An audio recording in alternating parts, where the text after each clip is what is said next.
אנחנו בונים שותפות ישראלית ערכית חדשה בין הימין לשמאל, בין לאומיות לדמוקרטיה, בין דתיים לחילונים, בין יהודים לפלסטינים, בין הביטחון והפוליטיקה. מה הגישה?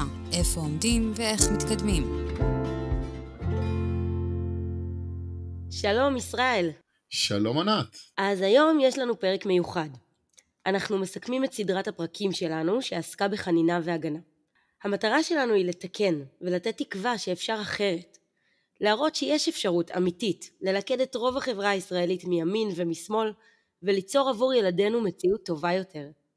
כולנו בסירה אחת וכולנו צריכים לתקן. והיום בפרק הנוכחי אנחנו נתמקד בשאלה איך עושים את זה. איך בפועל מגיעים מסכסוך בין יהודים לפלסטינים לפיוס. לכן הפרק היום יהיה שונה ממה שהיה עד עכשיו. אנחנו לא נדון על רעיונות כלליים, אלא נדבר על המתווה המעשי. מה תכלס צריך לעשות? ולכן הפרק יהיה גם קצר יותר מבדרך כלל. נתחיל עם הצגה כללית של העקרונות האסטרטגיים, ואז נשוחח על הצעדים המעשיים שמדינת ישראל צריכה לנקוט, ושהתנועה שלנו צריכה לנקוט. אבל קודם כל, בוא נזכיר למאזינים שלנו את תמצית השיחות שלנו בפרקים האחרונים. נציג את הדברים ביחד.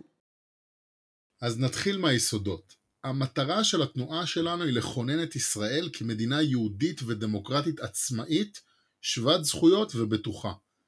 אנחנו מאמינים בציונות ובערך המכונן של זכות ההגדרה העצמית ורוב יהודי במדינת ישראל. וברור לנו שלשם כך אנחנו צריכים להגן על עצמנו בעצמנו. אבל ברור לנו גם שאנחנו חייבים להימנע מקריסה ומטעויות שעשינו בעבר.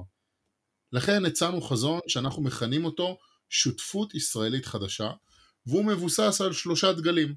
הראשון, מדינה יהודית ודמוקרטית. השני, 2 מדינות, 2 קהילות כפתרון לסכסוך היהודי-פלסטיני. והשלישי, שוויון חירויות כפתרון חוקתי למחלוקות האזרחיות בתוך ישראל. מבין 3 הדגלים הללו, אנחנו מתמקדים כעת בסוגיה הפלסטינית. טענת הליבה שלנו הייתה שאנחנו היהודים חזרנו מהתפוצות לבית שלנו בארץ ישראל. כשהגענו לכאן, הגענו כחברה מאוד הטרוגנית ומגוונת מכל העולם. אבל במקום להכיר במבנה הלאומי הייחודי שלנו, אנחנו עשינו את ההפך. בחרנו לאמץ נקודת מבט שמוחקת את הזכויות השוות של העם הפלסטיני כקבוצה לאומית, וגם של הקהילות השונות בתוך החברה הישראלית, כקבוצות ולא רק כפרטים. הטעות שלנו הייתה שהתייחסנו לייחודיות היהודית כאילו שזו איזו תקלה שצריך לתקן. במקום להכיר בכך שאנחנו אומה פלורליסטית שמורכבת משבטים, ושהארץ הזו היא מולדת משותפת לשני עמים, בחרנו לאמץ מודל מדינתי שמנסה לאפס את העובדות הללו. קיר ברזל וכור היתוך, שחוברו ביחד למה שקראנו לו מודל המתכת. המודל הממלכתי של ישראל מאז שנות ה-50. עכשיו, לתפיסה הזו, כאילו שהייחודיות היהודית היא תקלה שצריך לתקן, הייתה השפעה הרסנית על דעת הקהל היהודית. ככה התפשטה הדעה שכל העמים שחיו כאן בתקופת הגלות שלנו, כ-1800 שנים, הם חלק מהתקלה הזו והם סוג של גזלנים. כאילו שהם ניצלו את ההיעדרות הכפויה שלנו ושדדו לנו את הארץ, את הבית שלנו. אצל הפלסטינים היה תהליך מקביל שבו הם תפסו אותנו היהודים כקולוניאלים חסרי זכויות שהגיעו מכל העולם. ומשום כך, נכון להיום, הרוב בשני העמים מאמין שהצד השני פשוט לא קיים. כלומר, שלצד השני אין עומק היסטורי או זכויות לאומיות שוות, ושהצד השני מעצם טבעו מחרחר מלחמה. גם אצלנו וגם אצל הפלסטינים יש תחושה רווחת שאם נכיר בעם השני, אז זה אומר שהזכויות הלאומיות שלנו מתבטלות. אבל האמת היא שארץ ישראל היא מולדת משותפת, שבכל פעם שאנחנו היהודים שווים לכאן, יש פה עם אחר שזו גם מולדתו. זוהי לא רק השקפה מודרנית, אלא גם השקפה דתית שהצגנו בתנ"ך. ואנחנו גם טענו שכל הסיפור ההיסטורי הזה של מחיקת הזכויות של האחר, הוא לא רק עניין פסיכולוגי, אלא גם עניין ביטחוני ומעשי, שיש קשר בין הנרטיב ההיסטורי שלנו לביטחון. זה לא סתם קשר, זה ממש קשר הדוק, אי אפשר להפריד ביניהם. האמונה הרווחת בשני העמים היא שהתביעות הדמוגרפיות, הקרקעיות, הדתיות והביטחוניות של שני העמים פשוט לא לגיטימיות. מהיסודות עד התקרה.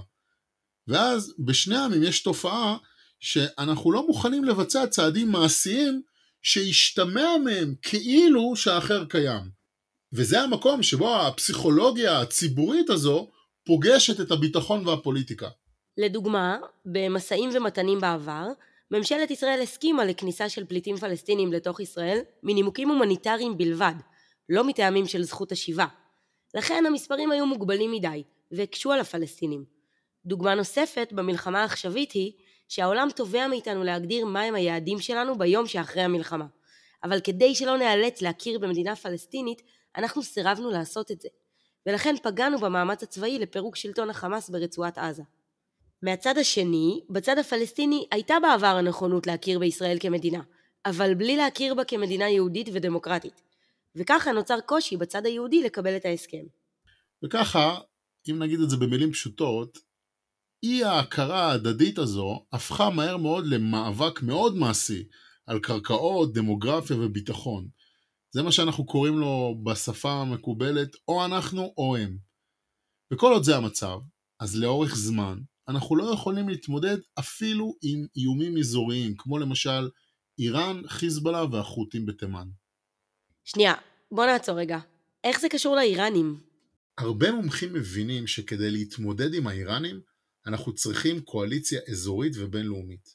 והרבה מומחים גם מסכימים שכדי להקים קואליציה כזו, צריך קודם כל לחתור למדינה פלסטינית, זה מה שהסעודים בעצמם אומרים. אבל אני רוצה להוסיף ולטעון שגם זה לא מספיק. שלום קר, טכני, אינטרסנטי להקמת מדינה פלסטינית לא מספיק חזק. אנחנו צריכים לחתור לשלום חם עם ביטחון.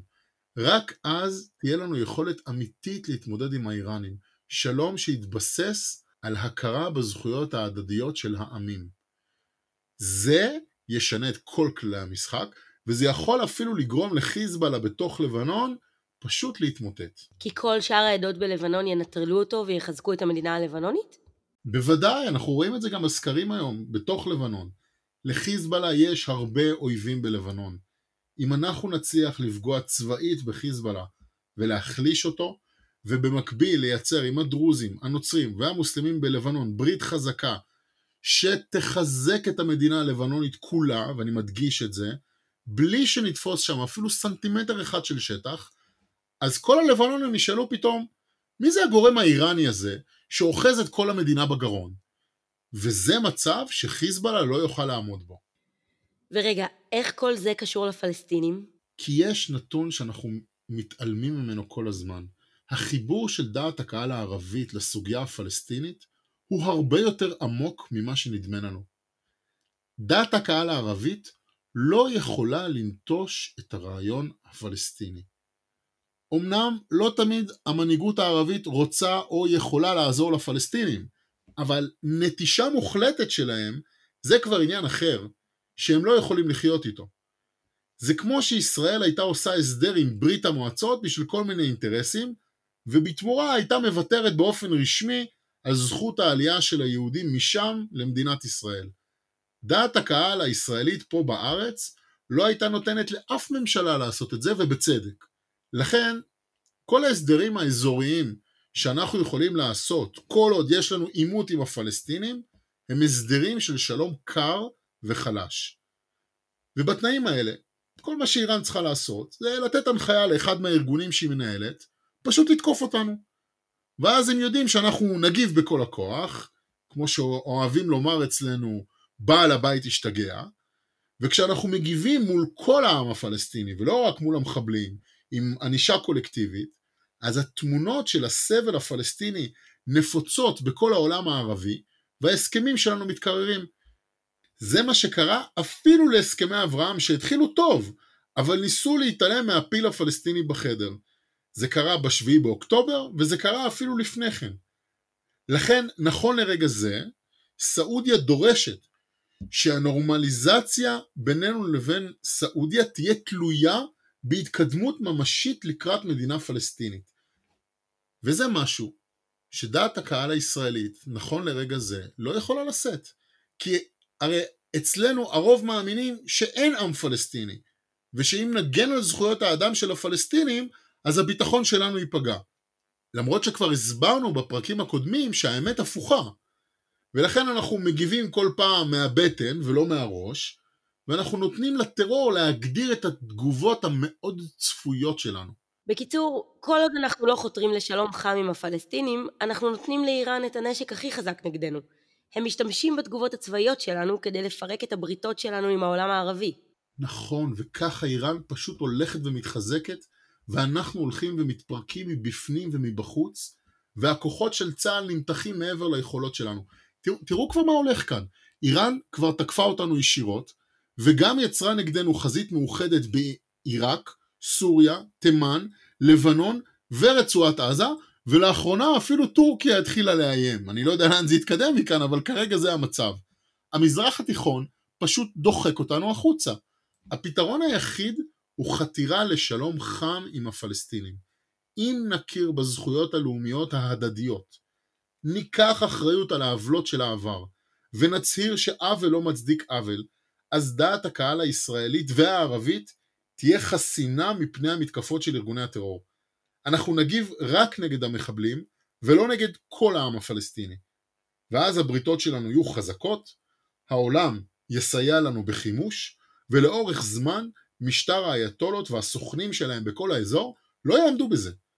זו דוגמה למפגש בין הפסיכולוגיה הלאומית והאינטרסים הביטחוניים. לכן אנחנו חייבים לקדם חנינה הדדית, והכרה בזכויות הלאומיות השוות של שני העמים. זה צריך להיות הבסיס של ההסכם. פחות מזה, זה לא יעבוד. ואני אוסיף שזה לא רק עניין שבינינו לבין העולם הערבי והפלסטינים, זה גם בתוכנו. כל עוד אנחנו מדברים במונחים של הפרדה, אז המחלוקות הפנימיות בתוכנו, בין תומכי ארץ ישראל השלמה למתנגדי הכיבוש, ובין המפלגות הציוניות למפלגות הערביות, ימשיכו לפרק את הקואליציות שלנו. וזאת ממש זעקה פנימית שלי. תראי, המחבלים שרוצים לפגוע בנו ולא מעניין אותנו כלום, ולא מוכנים לעשות שום הסכם שלום, יודעים את כל מה שאמרנו עכשיו, והם משתמשים בזה נגדנו במכוון, הם פשוט צוחקים עלינו. זה לא קורה במקרה, הם אומרים את זה בכל הנאומים שלהם, ואסור לתת לחמינאי, סינואר ונסראללה את הפרס הזה, ולכן האחריות לתיקון היא של כולנו ביחד בערבות הדדית. כל החברה הישראלית אחראית למציאות הזו מימין ומשמאל. כל שבט צריך לתקן את הפגמים שלו, וכולנו צריכים לתקן ביחד. להפסיק לשאול מי עשה יותר גרוע. פשוט לתקן.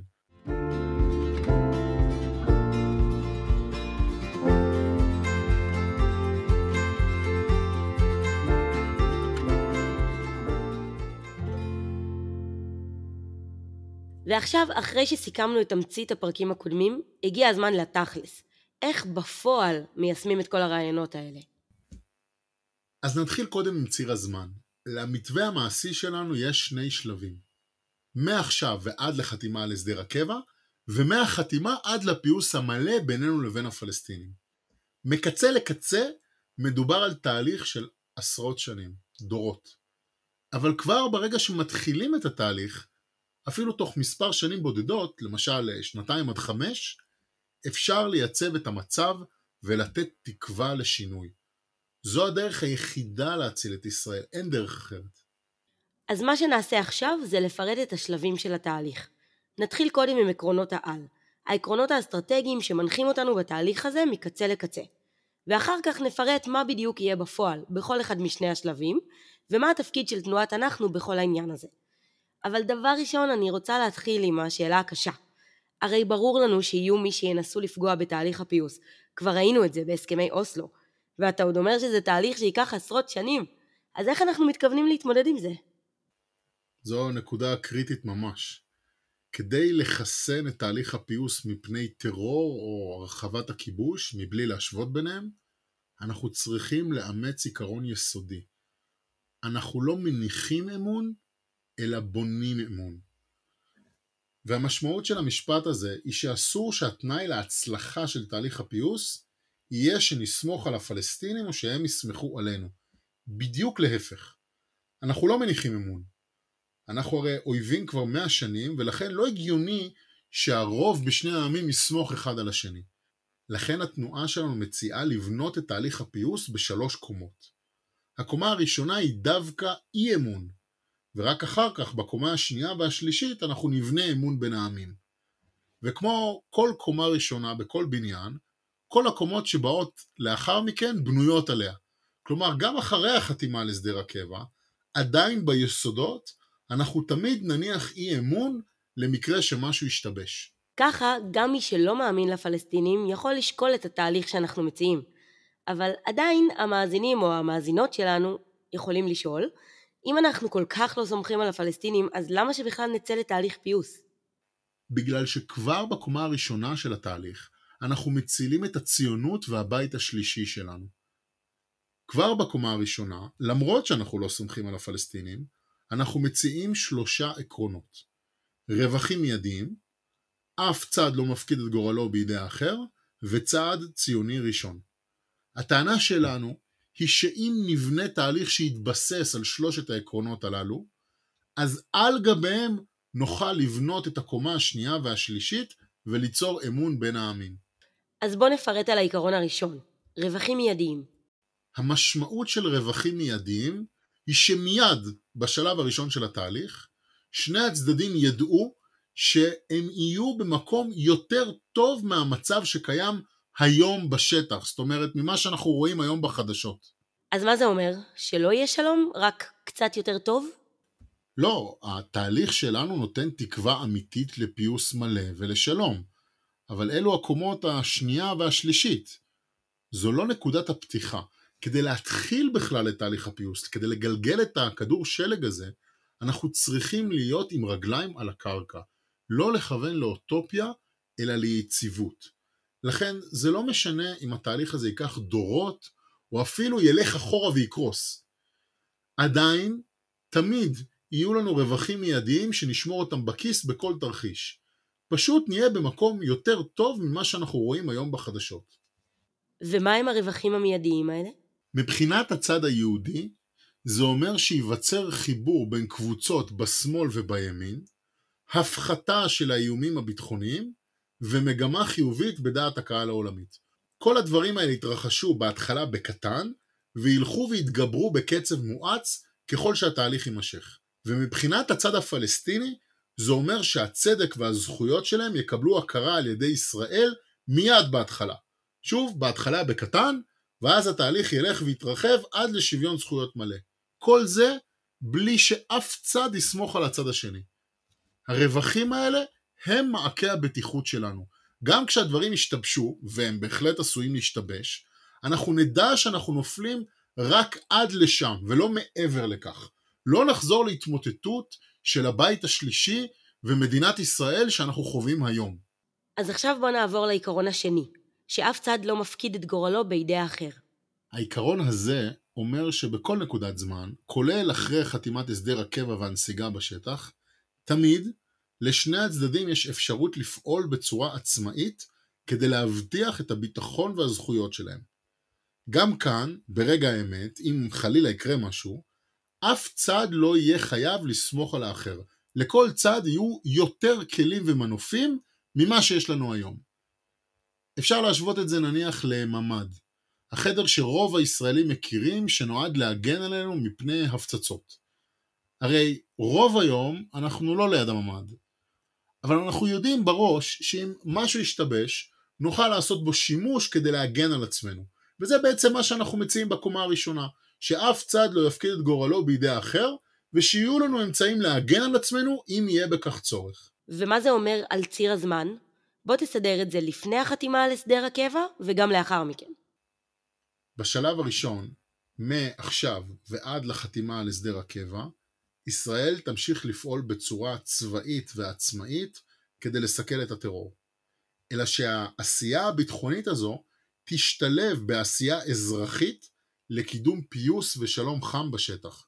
זה אומר שנעלי הביטחון לא יבחינו בין יהודים ופלסטינים, וכל הפעולות של מערכת הביטחון יתחלקו ל3 סוגים של פעולות, פירטנו אותם בפרק הקודם. הגנה עצמית לגיטימית, לעומת פעולות של כיבוש או אי ודאות. רק נזכיר שאי ודאות פירושה פעולה שלא ברור אם היא מיועדת להגנה עצמית לגיטימית או לכיבוש פסול. נכון, ואת הפעולות של כיבוש פסול ואי ודאות צריך לבטל. אבל איך מבטלים אותן? הרי החמאס מתחבא בתוך האוכלוסייה. צריך להוכיח במעשים ולא בדיבורים, שאנחנו עושים כל מה שאנחנו יכולים. כל מה שאנחנו יכולים כדי להימנע מפגיעה באוכלוסייה בלתי מעורבת ובזכויות הפלסטיניות. אנחנו נגן על עצמנו הרבה יותר טוב אם לא נפגע בזכויות הפלסטיניות. ואם וכאשר בכל זאת ייפגעו לצערנו חפים מפשע בגלל פעולות של החמאס או שאר ארגוני הטרור, אז הקהילה הבינלאומית, העולם הערבי ורוב האומה הפלסטינית ידעו שאנחנו עשינו כל מה שיכלנו כדי להימנע מכך ולחתור לשלום. והאויב האמיתי הוא רק מי שלא מבחין בין אזרחים ומחבלים, אפילו לא בקרב הפלסטינים. כל זה צריך להתבצע עוד לפני החתימה על הסדר הקבע, כבר ממחר בבוקר. ומה יקרה אחרי החתימה על הסדר הקבע? אחרי החתימה על הסדר הקבע, צה"ל יישאר בשטח מצומצם יותר בתוך פלסטין, כדי להגן על היישובים הישראלים, הצירים המרכזיים והגבולות החיצוניים תחת פיקוד בינלאומי. ואם צה"ל יחשוב שהפלסטינים לא מסכלים איומים נגד ישראלים, אז אנחנו נוכל להתנתק מהכוח הבינלאומי ולחזור ולפעול עצמאית בשטח עד שהאיום יוסר וחוזר חלילה. זאת תהיה החלטה עצמאית של ישראל. ומהצד השני, הפלסטינים יקבלו מישראל הכרה בזכותם למדינה ובכל שאר העוולות. לכן תוקם ועדת משקיפים בינלאומית שתפקח על כל הפעילות של צה"ל בפלסטין ותחייב את ישראל למסור הסברים מדוע נהגנו כפי שנהגנו. אלו המנופים שנמצאים בחזון התנועה, שבאמצעותם שני הצדדים מבטיחים שהם לא יפקידו את גורלם בידי אחרים. וכאן הוספנו שאין בהצעה שלנו סיכונים חדשים. אנחנו לא יכולים לדעת בוודאות שהעולם יסכים שישראל תפעל בצורה עצמאית בשטח. אבל אז הבנו שזה גם המצב היום. ואותו הדבר מנקודת מבט פלסטינית. ברור שהם לא יכולים לדעת שישראל לא תמצא תירוץ להמשיך את הכיבוש. אבל שוב, זה גם המצב בשטח היום. לכן ההצעה שלנו רק מצמצמת סיכונים ומוסיפה אפשרויות חדשות. אני אוסיף על זה שלצערנו הטרור הוא חלק בלתי נפרד מהחיים שלנו.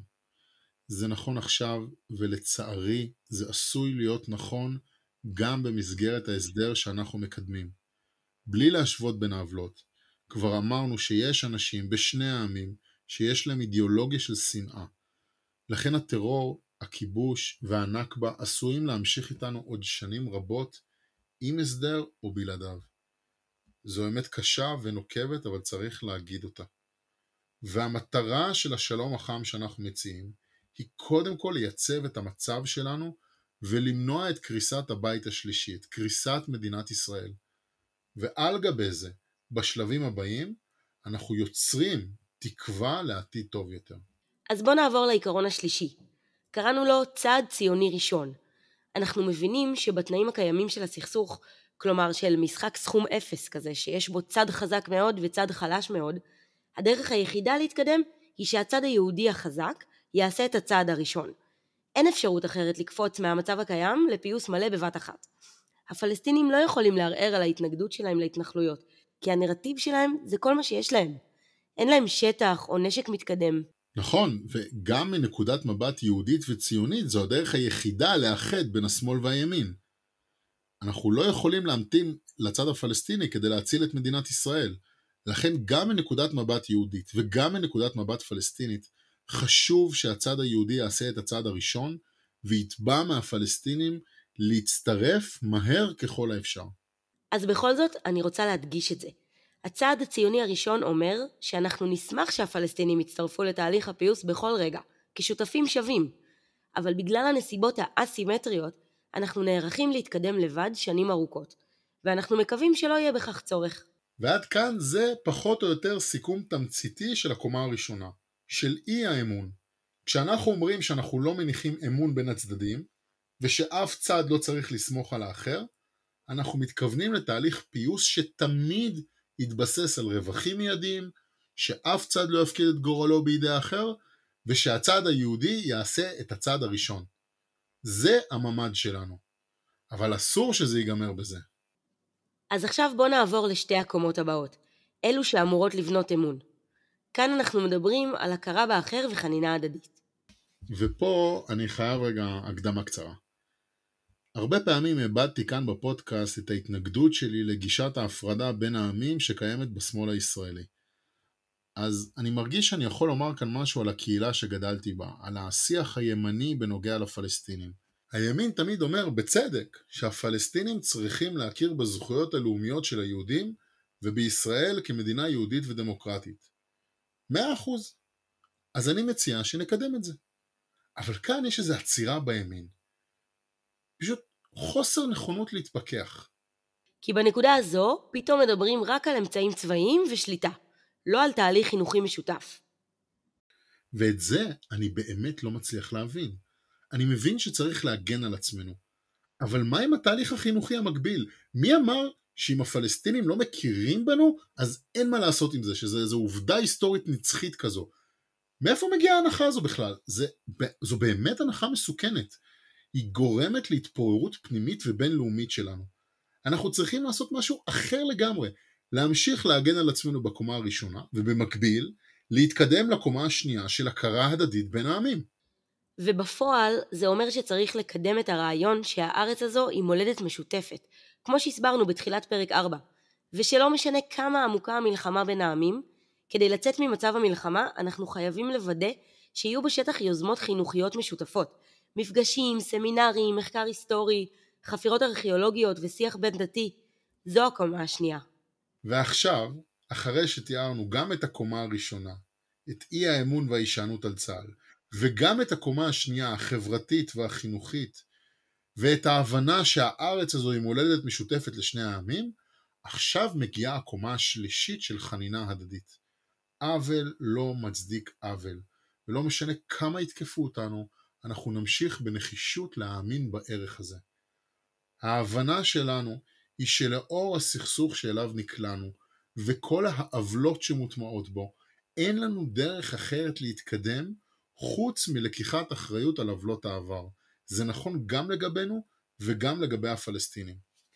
זה לא רק עניין מוסרי, אלא כמו שהסברתי קודם, זו הדרך היחידה שלנו להגן על האינטרס הביטחוני שלנו.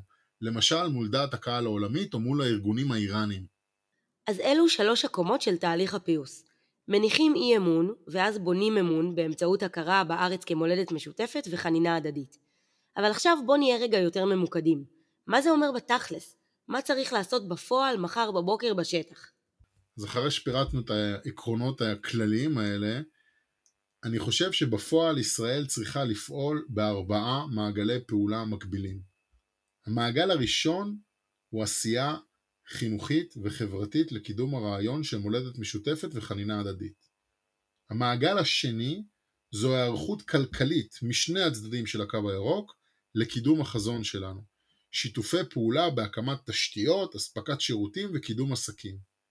והמעגל השלישי הוא פוליטי. חתירה ליישום הסדר הקבע שהתנועה מציעה.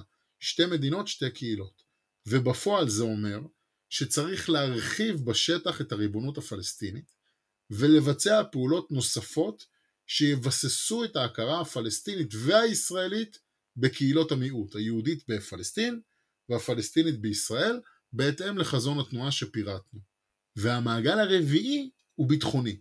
את כל הצעדים האזרחיים שתיארנו עד עכשיו צריך לבצע בלי לפגוע ביכולת של מערכת הביטחון להמשיך ולהילחם עצמאית בטרור בכל השטח.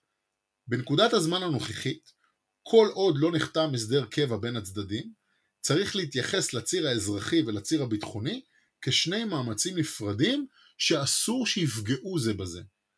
ולדעתי, אם ניישם את כל 4 המעגלים האלה, החינוכי, הכלכלי, הפוליטי והביטחוני, על פני ציר זמן ארוך כמו שאמרתי, אז בסופו של דבר נגיע לפיוס מלא בין העמים, וכבר בטווח זמן קצר ומיידי נייצב את המצב שלנו. ואיפה הרשות הפלסטינית בכל התהליך הזה? אז נכון לרגע זה שאנחנו מקליטים, המעמד של הרשות הפלסטינית בשטח הוא לא ברור. לכן, כמו בכל נושא מורכב, אנחנו תמיד בוחנים דבר אחד. מה הצעד שיקרב אותנו בצורה הטובה ביותר להגשמת חזון שותפות ישראלית חדשה? כל השאר זה רעשי רקע. אנחנו תמיד מסתכלים על המצפן הזה, איך מגיעים ליישום החזון. עכשיו, יש הרבה דברים לא טובים לומר על הרשות הפלסטינית. שחיתות, הסתה, אנטישמיות, תשלום משכורות למחבלים, היעדר תמיכה בתוך העם הפלסטיני, אי הכרה בציונות ועוד הרבה בעיות. מצד שני, חייבים להודות שיש גם הרבה דברים טובים להגיד עליהם. בהשוואה מעשית, הם כן מוכנים להכיר בישראל כמדינה קיימת, הם מוכנים לתיאום ביטחוני, והם בולמים חלק מהפיגועים ומפחיתים איומים. וחוץ מזה, מקרב תומכי הרשות, יש רבים שבאמת מוכנים לדבר על שלום חם ופיוס. אז בשורה התחתונה, התשובה שלי לגבי הרשות הפלסטינית היא תלוי. התנועה שלנו תניח הצעה על השולחן, את ההצעה לשלום חם, ונראה מה תהיה התגובה של הרשות בזמן אמת, אני לא יודע את זה. עם הדברים הלא טובים שתיארתי, אנחנו בוודאי לא נשלים, אבל יכול להיות שבתגובה להצעה שלנו, הם יסכימו להתחדש ולחולל שינוי. ובכל מקרה, בין כך ובין כך, מה שבטוח זה שאנחנו תמיד נחתור בנחישות לשלום חם עם ביטחון. אני מקווה שזה יהיה ביחד עם הרשות, או ביחד עם כל מנהיגות חוקית אחרת שתצמח מהשטח, ואנחנו נגיע לשם גם אם זה ייקח שנים רבות.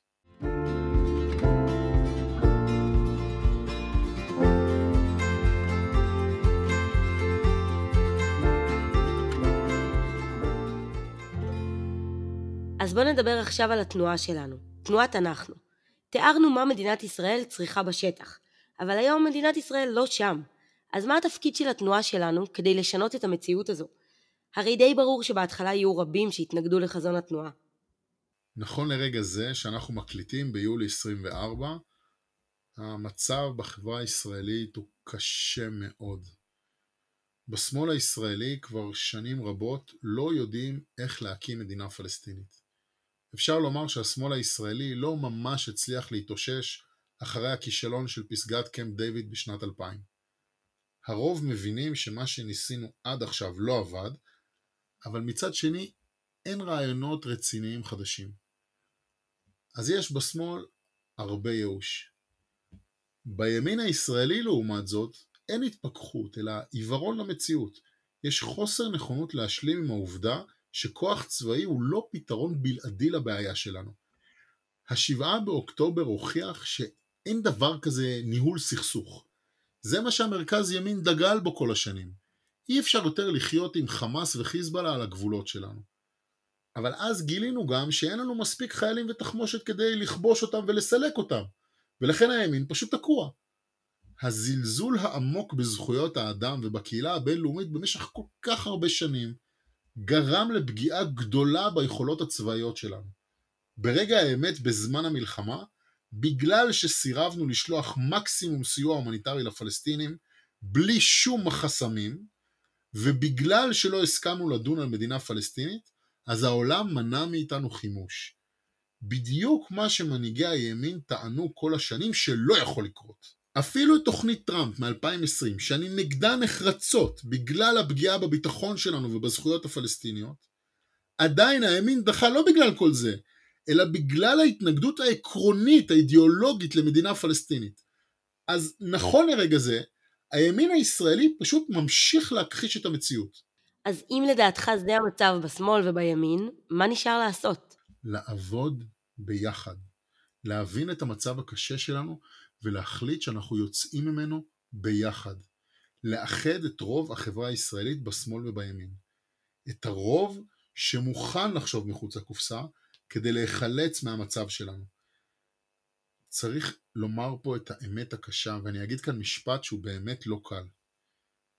מדינת ישראל כרגע היא סוג של טיטניק, ספינה טובעת. לא רק בגלל הנושא הפלסטיני, אלא גם בגלל הזכויות האזרחיות. אבל במקום להכחיש את זה או להתייאש, אנחנו חייבים להישיר מבט אל האתגר ולהתחיל לחתור לחוף. רק ככה נציל את עצמנו ואת מדינת ישראל. והדבר הראשון שהתנועה שלנו צריכה לעשות, זה לשכנע את החברה הישראלית שהחזון שלנו הוא קו החוף. הוא מקום המפלט שלנו. לכן המטרה שלנו היא לשכנע 10% מהחברה הישראלית בשלב הראשון, ואז להמשיך קדימה. ומה כולל השלב הזה של השכנוע? אז שוב, גם כאן האמת צריכה להיאמר, שאנחנו משערים שהאינסטינקט הראשון של החברה הישראלית יהיה להתנגד לרעיונות שלנו. והאמת, זה מובן וטבעי, גם אני הייתי מתנגד לזה אם הייתי שומע את זה ככה מעכשיו לעכשיו. לכן אנחנו רוצים להראות לחברה הישראלית את ההישגים שלנו, שכולנו נראה אותם בעיניים, לא רק בדיבורים.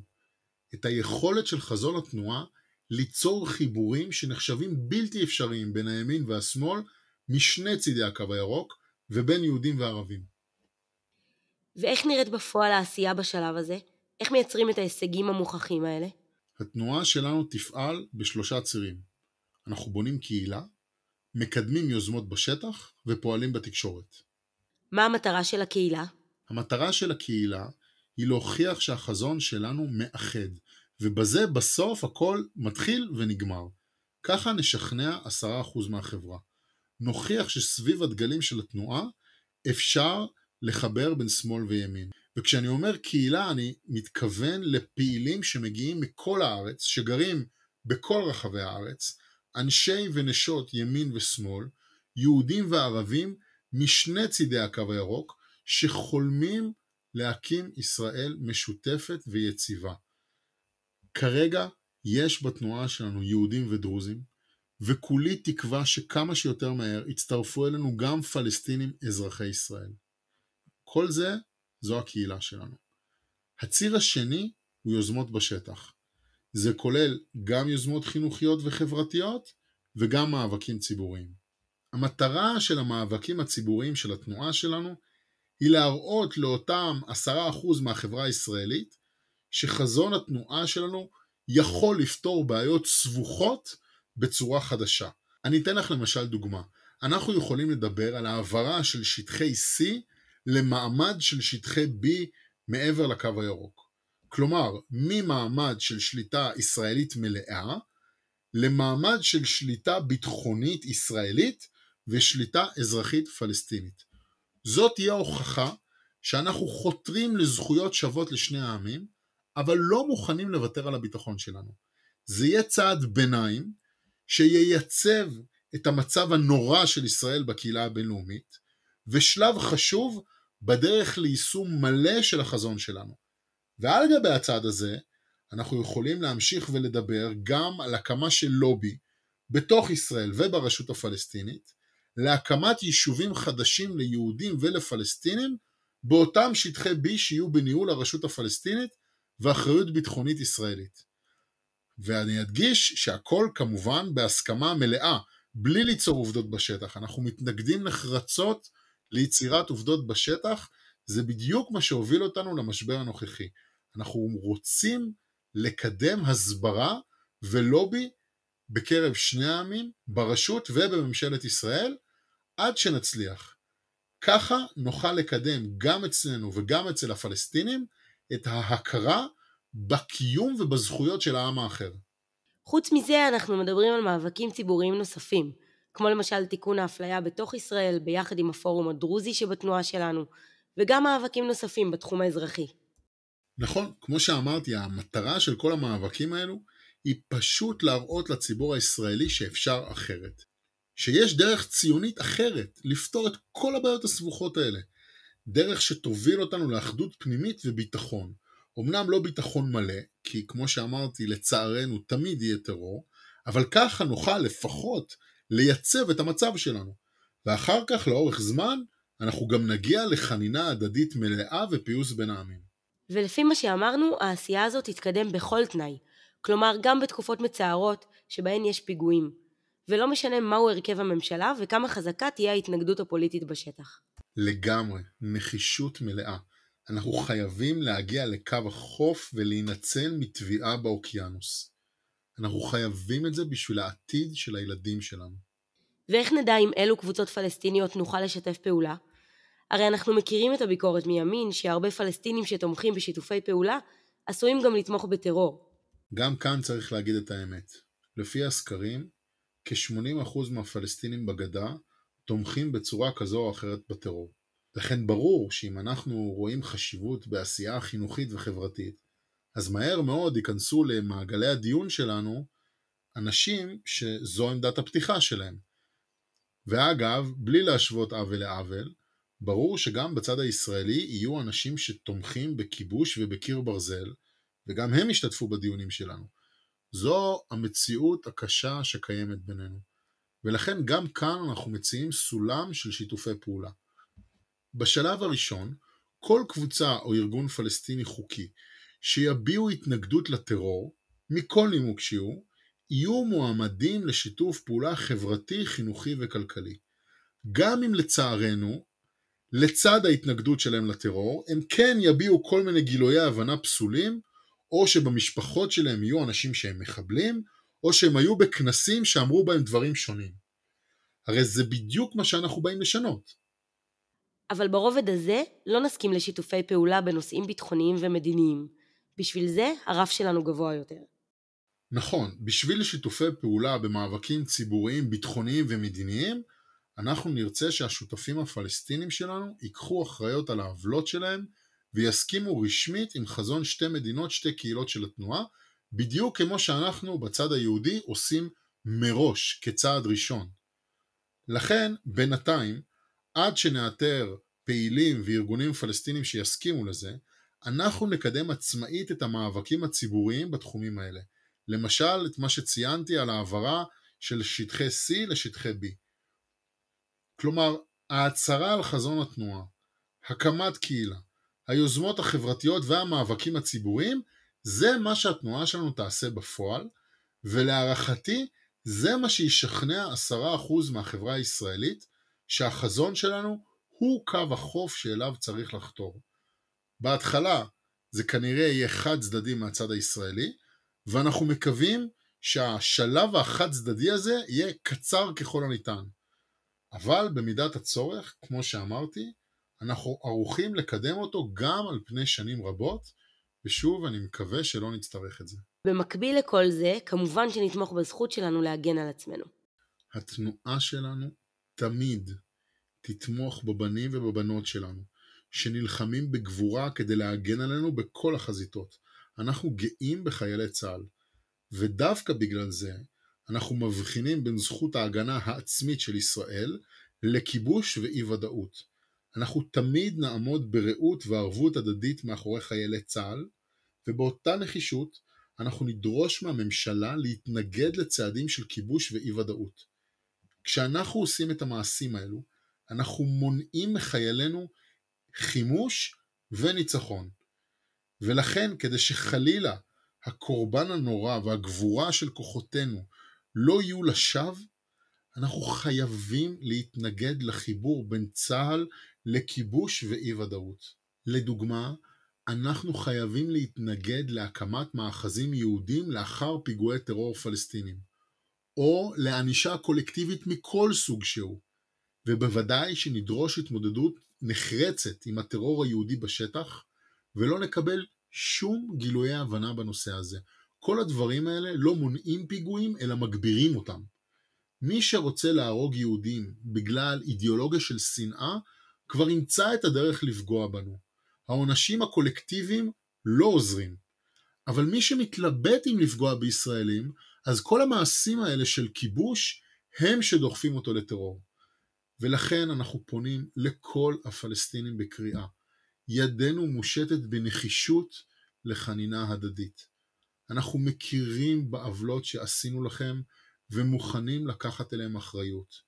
אתם יכולים לשמוע אותנו בכל הפרקים של הפודקאסט. אנחנו אומרים את זה בכנות הגמורה ביותר. אבל דווקא בגלל זה, גם לכם יש תפקיד. אנחנו דורשים שתכירו בכך שכל הארגונים החמושים הפלסטינים לא מבחינים בין אזרחים וחיילים ומייצרים טרור.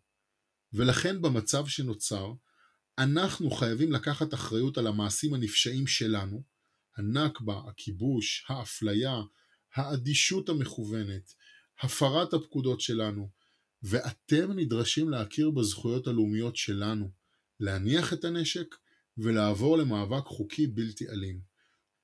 זו הדרך היחידה שבאמצעותה נוכל להגיע ליעד של ביטחון משותף, שוויון זכויות בין העמים ושיתוף פעולה אזרחי וביטחוני בין שתי המדינות. כל הפלסטינים שיבחרו בנתיב הזה, ימצאו את התנועה שלנו שותפה אמיתית לדרך, זו התחייבות שלי. אבל מי שיהיה לא עולה, אידיאולוגיה של שנאה, ורצון טרוריסטי להרוג יהודים, או לגרש ולכבוש פלסטינים, הוא ימצא את התנועה שלנו נחושה לעמוד מולו בכל אמצעי ההסברה החוקיים. אנחנו נחזק את המשטרה וצה"ל בדעת הקהל כדי שיעמדו מולם, ולא רק אנחנו, אלא קואליציה שלמה של יהודים ופלסטינים שנבנה, שתעמוד נגד כל הקבוצות האלה. ייקח כמה זמן שייקח. ומעבר לכל זה, אמרת שהתנועה שלנו תקדם גם עשייה בתקשורת. נכון. אנחנו נציג את עמדתנו בצורה רחבה ושקופה בתקשורת, בכנסים, במחקרים, ברשתות חברתיות, בסיורים בשטח, ובכל אמצעי ההסברה הזמינים. אבל עכשיו יש לי שאלה שתמיד שואלים ומקשים עלינו. הרי התהליך שאתה מדבר עליו ייקח זמן רב. אמרת בעצמך בתחילת הפרק שזה ייקח עשרות שנים. אז מה נעשה בינתיים? הספינה טובעת. אנחנו באמת בטיטניק ואנחנו טובים באמצע האוקיינוס. אבל פאניקה לא תעזור. מי שינסה לומר, אין זמן, צריך לשחות כמה שיותר מהר לחוף, פשוט יטבע. אי אפשר לשחות לחוף מאמצע האוקיינוס. מה שצריך זה לעלות על סירת הצלה. 10% שנשכנע זו סירת ההצלה. זה ייתן למנהיגות הישראלית חבל לעשות צעדים שפויים יותר, גם אם זה לא יחלץ אותנו מהמשבר לחלוטין. ואחר כך נגיע לרוב החברה הישראלית ולעתיד טוב יותר. לכן, למרות שזה מתסכל, אני אומר את האמת, השינויים שאנחנו צריכים לעבור כחברה הם אדירים. לא פשוט להבין שבמקום קיר ברזל בינינו לבין הפלסטינים, אנחנו צריכים לחתור לשותפות. ולא פשוט להבין ששלום חם לא סותר ביטחון והרתעה, ושהם בעצם משלימים אחד את השני. ולכן, כמו שפתחתי ואמרתי, הכל יתחיל ויגמר באותה קהילה שאנחנו רוצים להקים, שתוכיח בעיניים שהשיטה עובדת ומחברת, מחברת בין שמאל וימין. וכל מי שיצטרף או תצטרף לקהילה הזו, אפילו אם הם יגיעו ככה נגיד פעם בשנה לאיזה פעילות, הם יוסיפו עוד כוח לקבוצה, ויתנו תקווה לעצמם ולכל החברה הישראלית, שהנה משהו משתנה. אני באמת יכולה להעיד על עצמי ועל עוד אנשים שאני מכירה שכבר הצטרפו לקהילה הזו, שזה פשוט נותן תקווה, ואין דבר יותר חזק מזה. ויותר טוב מזה אי אפשר להגיד. אז בשולי הסיכום הנפלא של הכנת, אני אגיד שהצגנו סדרה של פעולות, שהתנועה שלנו תבצע כדי לשכנע 10% מהישראלים, שהחזון שלנו ראוי, יעיל וישים. ואת היעד הזה אפשר להשיג בתוך שנים ספורות, והוא יאפשר לנו לייצב את המצב ולמנוע את הקריסה של ישראל. ואחר כך נמשיך הלאה ונשכנע 60-70% מהישראלים, משמאל ומימין, שצריך להגשים את מלוא החזון שלנו. אבל השאלה שלי היא מה קורה אחר כך, אחרי שיש לנו את הרוב הזה בחברה הישראלית. ברגע שרוב הישראלים יתמכו בחזון שלנו בעוד שנים רבות, אז נקדם גם את החזון המדיני וגם את החזון האזרחי שלנו.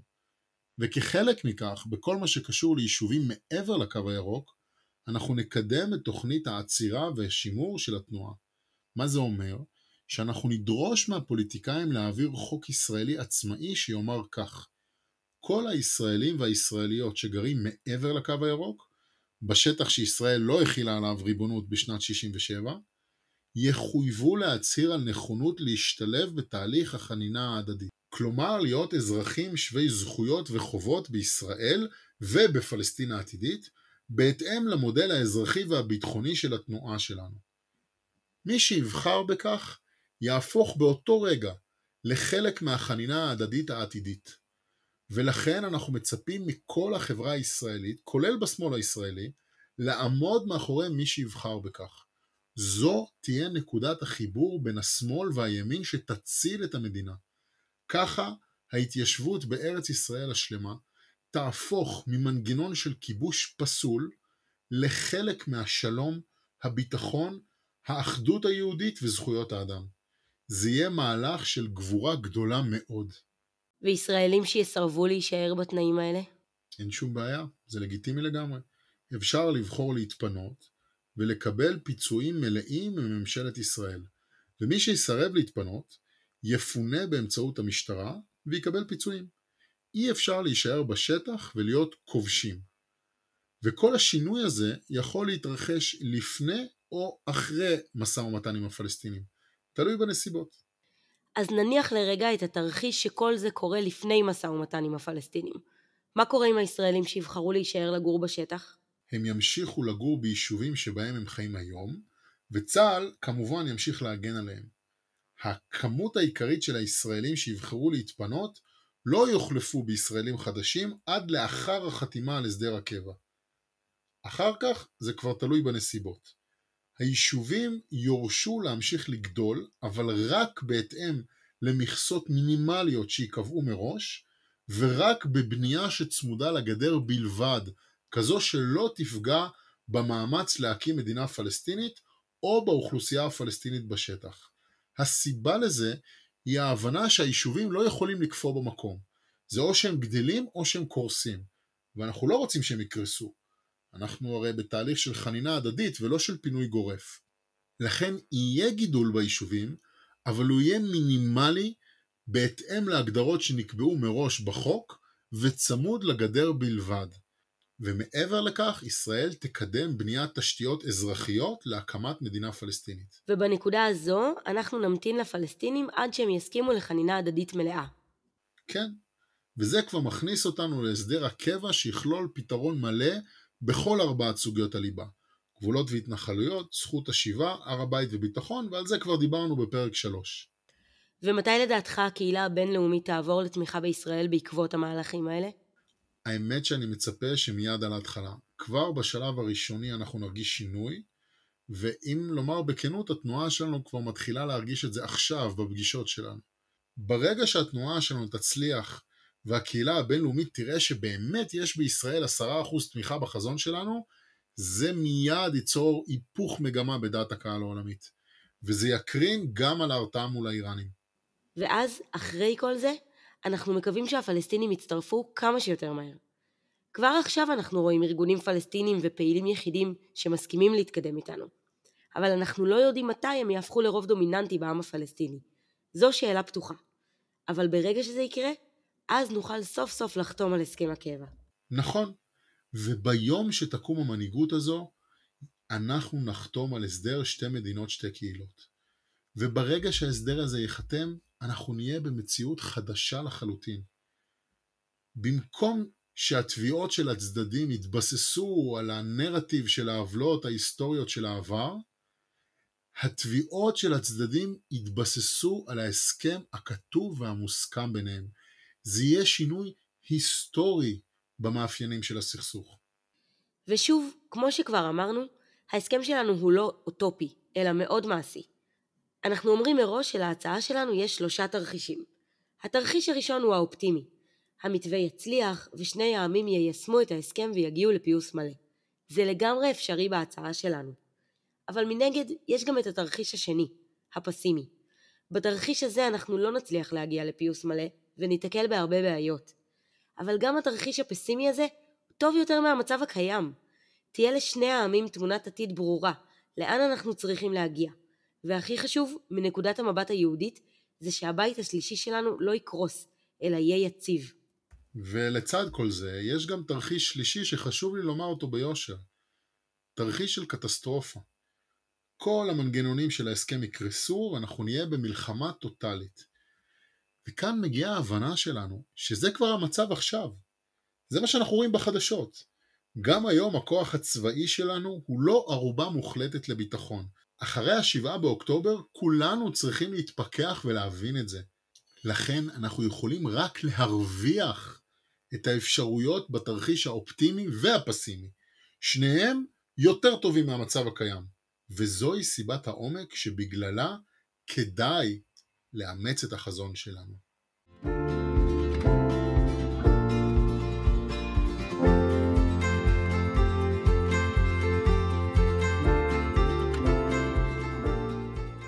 אז אני שמחה מאוד וגאה מאוד לומר שהגענו לקצה המסלול.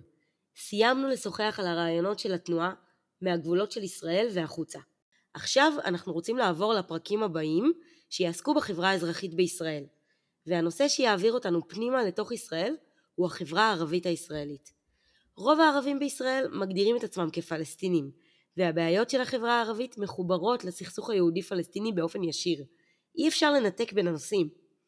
מצד שני, החברה הערבית בישראל היא חלק שווה מהחברה הישראלית כולה. אז כל הבעיות הפנימיות שמטרידות את הרוב היהודי, כמו שיטת הבחירות למשל, מטרידות גם את האזרחים הערבים. בקיצור, זאת נקודת חיבור מצוינת לעבור מהאתגר המדיני לאתגר האזרחי שהתנועה שלנו עוסקת בו, ובזה יעסוק הפרק הבא שלנו. ובנימה זו של ציפייה, דווקא בעת הזו של המלחמה הנוראה שהתחילה ב7 באוקטובר, אנחנו נשוב ונדרוש שכל חטופינו וכל תושבי הצפון ישובו במהרה הביתה, ושכל לוחמינו, הבנים והבנות שלנו, ישובו הביתה בריאים ושלמים, שהחמאס וחיזבאללה וכל מבקשי רעתנו שלעולם לא ישלימו עם קיומנו יוכרעו ויפורקו, ושכל הפלסטינים הבלתי מעורבים יזכו לנחמה, שיקום ופיצוי. ואז כשיהודים ופלסטינים יפסעו ביחד כשווים, נוכל כולנו, כל עמי האזור, לעבור לנתיב של שלום, שותפות וזכויות שוות. אם תרצו, אין זו אגדה. תודה ישראל. תודה ענת.